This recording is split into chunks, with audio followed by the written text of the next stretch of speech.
आज़ादी का अमृत महोत्सव। जैसा कि हम सभी जानते हैं कि भारत लंबे समय तक गुलाम रहा था।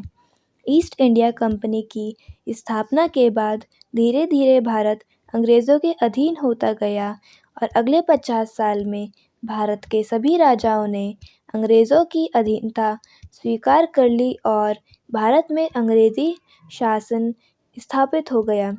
लेकिन भारतीयों को अंग्रेजी शासन व्यवस्था बिल्कुल ही मंजूर नहीं थी और धीरे धीरे अंग्रेजी शासन से खिलाफत शुरू हो गई और 1857 की क्रांति का आगाज़ हुआ। उस विद्रोह का परिणाम 1947 को मिला।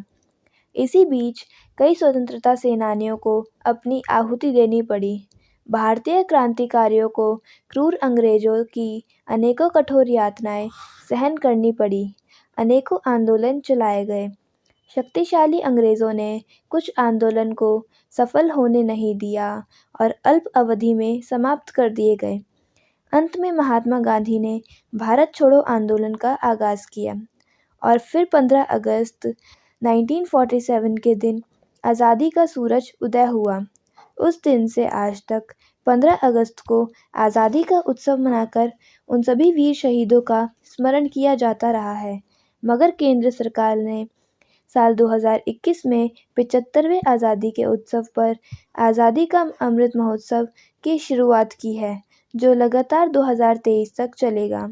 इस पर प्रधानमंत्री नरेंद्र मोदी ने कहा कि आज़ादी का अमृत महोत्सव का मुख्य उद्देश्य आज़ादी के वीरों की गाथाएं बच्चों को सुनाने के साथ साथ स्वतंत्रता प्राप्ति के बाद स्थिति पर चर्चाएं होगी। तो चलिए जानते हैं कि आज़ादी का अमृत महोत्सव क्या है। आज़ादी का अमृत महोत्सव का अर्थ नए विचारों का अमृत है। आज़ादी का अमृत महोत्सव एक ऐसा महा उत्सव है जिसका अर्थ है स्वतंत्रता की ऊर्जा का अमृत। मतलब कि क्रांतिकारियों को, स्वतंत्रता सेनानियों को, देशभक्तों की स्वाधीनता का ऐसा अमृत है जो कि हमें सदैव देश के प्रति समर्पित रहने की प्रेरणा देता है। हमारे मन में नए विचारों, नए संकल्पों की क्रांति लाता है। आज़ादी के महोत्सव का उद्देश्य। आज़ादी के महोत्सव का उद्देश्य देश भर में एक अभियान चलाकर देशभक्ति भावनाओं का प्रसार करना है। गुमनाम शहीदों की गाथाएं जन जन तक पहुंचाना है। प्रत्येक विभाग अपने कार्यक्रमों की रूपरेखा तैयार करके कार्यक्रम का आयोजन करेगा, जिसमें अब तक की उपलब्धियों का प्रचार करेगा। आज़ादी का अमृत महोत्सव का उद्देश्य भारत को देशभक्ति के रंगों से रंगना है।